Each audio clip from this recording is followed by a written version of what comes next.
I'm Nat, he's Matt, and we got your geek news right here. And this week it's a review of the various incarnations of the DVD of The Incredible Hulk. Yes, that's right, a DVD review. And we're actually going to be giving away a copy of the 3-disc collector edition of The Incredible Hulk at yourgeeknews.com. We'll get to those details in a little bit. But why review a DVD, you ask? Well, as far as we're concerned, a whole new movie was released when this DVD hit the street, and it's the movie that Louis Leterrier and Edward Norton wished we saw back in June. Now let's back this up a bit. Matt saw the movie in June when it came out, and I didn't.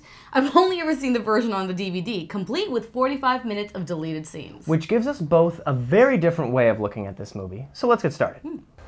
There are aspects of my personality that I can't control.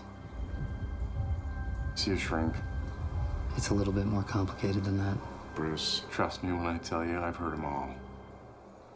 Not this one. So we all knew that a new Hulk movie was going to be an uphill battle with Ang Lee's version released only 5 years ago. And it was an Eastern-influenced philosophical exercise that lasted over 2 hours. Which is not to say it was bad. In fact, before this DVD was released, I kind of liked Ang Lee's version better. Yeah, you know, sans the crazy poodles. Anyway, from the very beginning of rebooting the Hulk, the idea was that this would be a smash-fest thrill ride with a very inventive action director at the helm. And with an incredible cast. Not to slag on Eric Bana at all, but Edward Norton is just a bigger draw to the cinema. He's just a better name, and for good reason. Yeah. He's amazing. But for some reason, something seemed to be lacking in Edward Norton's character of Banner. Marvel was eager to repeat the success of Iron Man, which we loved Tony Stark as a main character. Now, unfortunately, it was Marvel that cut out 45 minutes of character development where the audience really comes to care about Banner. It's kind of surprising, actually. Oh, I can't believe how much integral stuff got left on the cutting room floor just to try to keep it under 2 hours. Well, the film definitely has some incredible action sequences, and the final fight between the Hulk and Abomination was like nothing we'd ever seen before. It's a little like what I feel like Superman and Doomsday would be like if they, you know, that came out as a movie. It was one of those epic Clash of Titans kind of things. For sure. Although with all the soul edited out of the film, it did feel a lot like what Ang Lee gave us in 2003. There was lots of action, then there was some moping around, then there was lots more action. And you know what? Honestly, Ang just had cooler comic book editing, and it's, you know, maybe one too many acts, but... Well, it looks like Marvel was terrified by the stigma of another long, cerebral Hulk movie, and so it went a little edit happy on the theatrical version, making The Incredible Hulk kind of fall short of the director's vision and of, you know, the audience expectation. To the point that, like, Louis and Ed were very pissed off, very publicly angry with the edit. And understandably so after you watch it. Yeah, with 45 minutes of extra incredible, this 2008 version is definitely the winner in my book. There's more character development. We find out that Betty is dating Doc Samson. Yeah, if you've read comic books about the Hulk, you know how badass that is. He and Banner share a lot of really cool screen time, and it's a good actor. I liked him. Yeah, I know. Samson got really screwed in the theatrical version. Totally screwed. And William Hurt, he is a monologue that will make the hairs on the back of your neck stand up. It's so good. But what do you think? You know, we're giving away a copy of the deluxe 3-disc Incredible Hulk to our favorite comment on yourgeeknews.com about which Hulk you like best, Ang Lee's or Louis Leterrier's. So let's get down to the different DVD versions and what you can expect on each. So if you're taking another crack at him, I want in.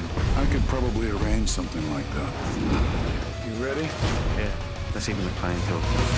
Okay, so Universal decided to release Incredible Hulk a few different ways. There's a basic single disc, there's a 3-disc collector's edition, and then there's the Blu-ray. Now we've seen some errors around the web about what is on each disc, and since we've gone through all of the standard def discs ourselves, we can give you the definitive skinny right now. Absolutely. The single disc contains about 13 minutes of deleted scenes, which is good stuff, but in my book, that's not enough. There's also a commentary track with Tim Roth and Louis Leterrier that's pretty great, actually. Yeah, it was a lot of fun. But the 3-disc set is where the real goods are. It has the first disc in there, just like the other edition, but it has a second disc that has 30 more minutes of deleted scenes. It gives you about 45 minutes of extra stuff. I can't believe there's 45 minutes of stuff now. I know, and I've read some advertisements that have it wrong. They make it look like the Blu-ray has 45 minutes, and the 3-disc only has 28, but it's all in there for the 3-disc. Don't worry, it's just been misprinted.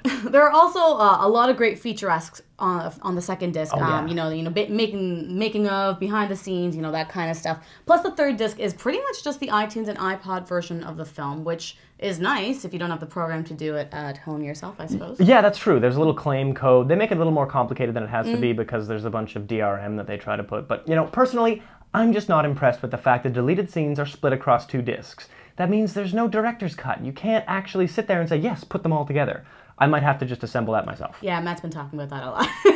One really nice Easter egg is the alternate opening that you get on the 3-disc version. It's kind of cool. Has Banner trying to kill himself in a frozen wasteland, which I'm pretty sure is Canada. And yes, you see where Captain America is frozen in the ice, which is kind of cool. You see a glimpse of his shield, which is very sexy. Which I mean, that was in really Iron cool Man. in Iron Man as well, exactly. So we're both like, ooh, look at the Captain America. More Captain America. Anyway, the Blu-ray edition seems to have all the goodies in the 3-disc set, plus some wild and wacky video game type interactivity, and a digital comic, as well as what Universal likes to call U Control, which kind of lets you watch the movie and slide in some cool metadata about what you're watching. So, which, you know, I personally don't believe in HD disc media. It's all going to be on the web, so we don't have a Blu-ray player. We can't really review that firsthand. So sorry about that, guys. Are you telling me another one of your Bioforce experiments has gone haywire? There's only one thing that can fight that. It's in me. With the dust settled now on both of the Hulk releases, we can really crunch the numbers and see which movie did better at the box office. Right, so Ang Lee's Hulk cost about $130 million to make. And at the box office, it made about $130 million. So Ang Lee broke even. Now, Louis' Hulk cost about $150 million, and it only made $130 million at the box, essentially costing Marvel $20 million that Iron Man made them. Yay, Iron Man! Now, hopefully Marvel will make enough money off the international box office and DVD sales to want to make a sequel. But from what we've heard, the next time we're going to be seeing the Jolly Green Giant is going to be when he goes toe-to-toe with the Avengers in 2010.